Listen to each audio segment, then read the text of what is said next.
Hey everyone, I'm Nikhil with Shelf-Esteem, trying to read 2 chonkers in 1 week.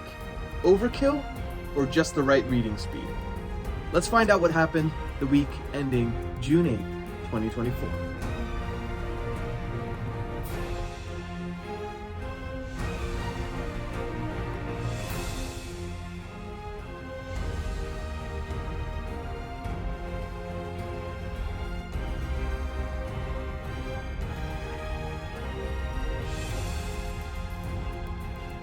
Hey everyone, welcome back to the channel. Again, I'm Nikhil with Shelf-Esteem. I'm a film, TV, and gaming composer specializing in book adaptations. I made this book channel to talk a little bit about the books that I love, books that I think are underrated, and to get some recommendations from you. So I'm looking forward to continuing this dialogue with you all. And today I wanted to talk a little bit about the books that I read this week, the stuff that happened on the music front, and the stuff that happened on the channel. So I'm very excited to get into it. This week I was very excited to do my first buddy read on the channel. And it was with none other than Chaz from Bookish Chaz and Carl from Geek on My Sleeve. And we've kind of started talking about this on Discord, and I'm very excited about it. It's a book I've had on my shelf for a few months now. And, you know, it's that whole book buying problem where you hear about a series, you read the first book in the series, you like it enough to buy the whole series, and there it is, just sitting on your shelf, collecting dust or waiting to be read, whichever you prefer. And so I figured it was time to pick this up, and it just worked out that both Chaz and Carl were both wanting to read this book as well. So the timing worked out perfectly. And, you know, Brandon Sanderson's going to be releasing his 5th Stormlight book on December 6th of this year. So really want to catch up on all things Cosmere. And so it was the perfect time to dig into The Lost Metal. So I was very excited about this one because it's the 4th and final book in the Wax and Wayne quadrilogy, Mistborn Era 2.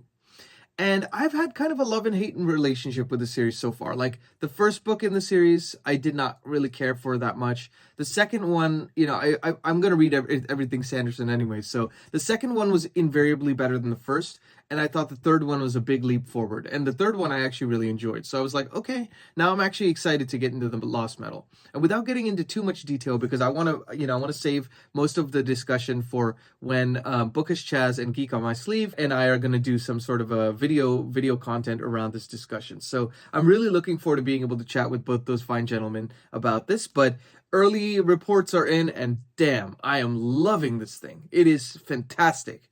The pacing is better. The character work is better. I mean, I just started it a couple days ago. I'm already about halfway mark. So I'm excited to continue on this journey with the Wax and Wayne quadrilogy and finish off Mistborn Era 2. And it's been a great ride so far, and definitely expect some video content to come from, you know, from reading this and from our discussions as well. So that was the first book that I kind of tackled this week. Speaking of chonkers, I've spoken in a previous video about my now discovery and love of Ken Follett just from reading that one book that I read, which was book 1 of his Century trilogy called The Fall of Giants. So basically, for those of you who don't know, I'm going to give a quick blurb, but I'm also leaving the link for the full review I made of that book because I felt so passionate about it, I needed to give a dedicated review to it. But basically, the long and short of it is the whole trilogy tracks 5 families, you know, over multiple generations as they're swept up in the events of world history from the year 1900 to the year 2000, which already sounds intriguing enough. But you see, you know, POVs of these real-life historical characters intertwining with these fictional characters that Ken Follett has so adeptly, you know, written. It's a really fascinating take on the genre, and I'm kind of new to the historical fiction thing, so I'm really looking forward to diving in both more into the genre and also more into Ken Follett's works. And I figured what better place to go than to read the second book, Winter of the World. I really like the covers on these. They're like really uniform as well. This is book 2, as you could tell, another chonker, about 950 pages and some change. So this one takes place around the events of World War II. And let me tell you, I'm about 100 and something pages in right now, so not very far.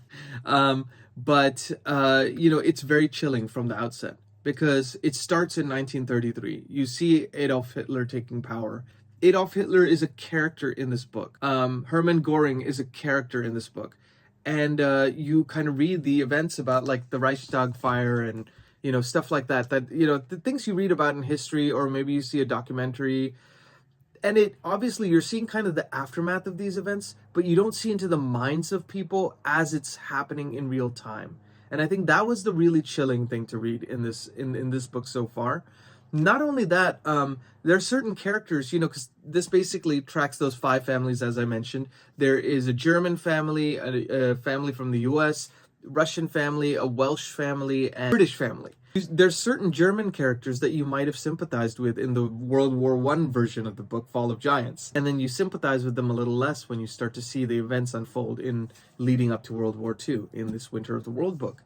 Not only that, you see kind of how some, German people, both represented by real characters and also by the ones that Ken Follett created, were extremely frightened about the idea of the Nazis taking power and what that could mean for their country.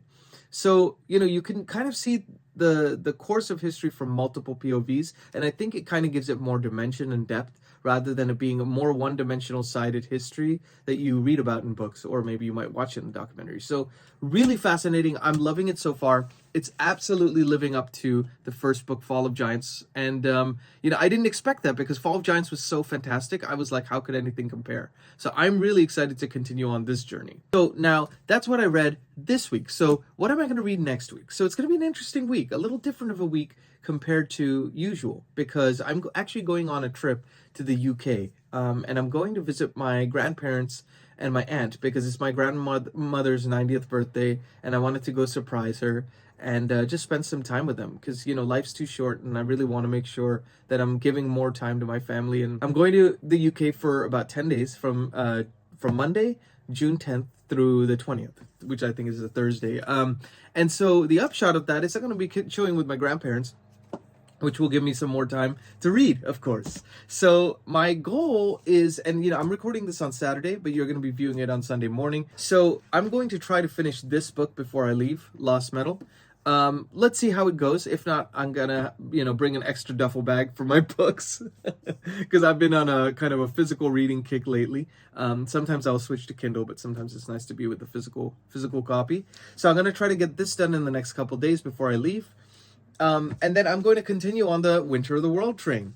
Now, I don't know how far I'm going to get on this, but I'm going to be reading it on the plane for sure, and it's like a 12-hour plane ride each way. So I think I got my work cut out for me, but it's very possible that I could read a lot of this book during this trip, if not the whole thing. So if I finish this, what am I going to read after that? So this coming week, while I'm in the UK, I definitely want to dive into Stephen King's Cujo. I think I mentioned in a previous update about You Like It Darker, linking it up here, that, I was saving one of the short stories for after I read Cujo because it's based on the events that happen in Cujo. So, I spoke with Disquiet and Dragons, John over at Disquiet and Dragons, also linking his channel, awesome channel, in the description. And, he had also expressed interest in reading Cujo. So it was great. So got another buddy read. So that's always wonderful. So we're kind of figuring out the scheduling with that. And so I'm going to definitely be reading that during my UK trip. Maybe I'll be balancing between Winter of the World and Cujo. I don't have it on me right now because I'm going to go to the library actually shortly after filming this video and actually pick up the copy of the book that's waiting for me there. So always exciting when you can get your book in time for a big trip. So that's what I'm going to be reading. And then I would love your help because I'm trying to decide between 3 books. And I might even bring them all on the trip and just be a mood-based reader and live on the edge. So I don't know how it's all gonna, transpire, but I wanted to show you 3 books that I'm going to read this month. And I would love your help in picking which one I should read next, while I'm reading these 2, as I finish them, and I'm pretty sure I'll be able to finish them on this trip. What should I pick up next? So these are the 3 contenders. Let me know what you think in the comments. The first one is, and I'd mentioned this in another weekly update as well, Canticle for Leibowitz. I'd found it in a book box, and the universe is pointing me the way. It's a dystopian sci-fi novel that I've been wanting to read. I've heard great things about. And it was written in 1959, actually. And I'm always fascinated by sci-fi as it's written at that time. And to see, how prescient was it? How believable would it be today? That's always a fun kind of exercise to do. So Canticle for Leibowitz is my first contender. Second contender is continuing on the Joe Abercrombie train with Red Country, the final standalone, book 6 in his first Law universe. It's a Western fantasy, I guess you could say. It's the shortest one on the Joe Abercrombie list. So I'm kind of looking forward to checking it out. And this one is definitely, something I'm really looking forward to getting into. So I'm trying to decide between these 2 and see, I'm kind of going for shorter books if I can after these chonkers. So you let me know what you think of these 2 and also this one, which is also going to be a buddy read with my filmmaker friend, Children of Time. We're kind of going to figure out our schedule. Actually, today I'm meeting him for lunch later on.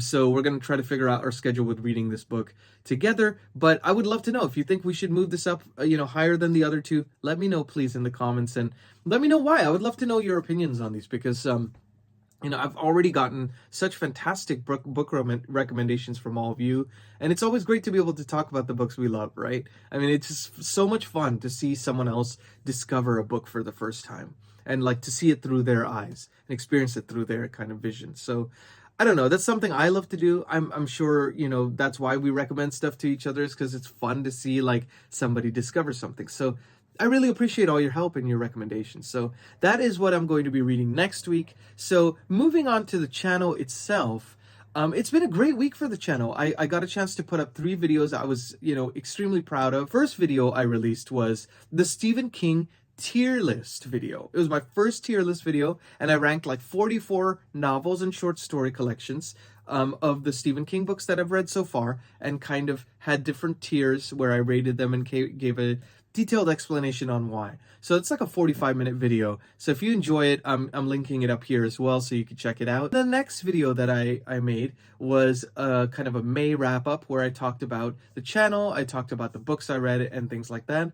And, it was fantastic doing that. And I'm linking that up here. And then the final video I put up just yesterday, actually, was my June TBR video. So you could see the 6 books that I mentioned in this video now, and more detailed explanations about each one, kind of what I'm thinking about them. And yeah, I've been getting some great feedback on those already. So looking forward to continuing the conversation with those.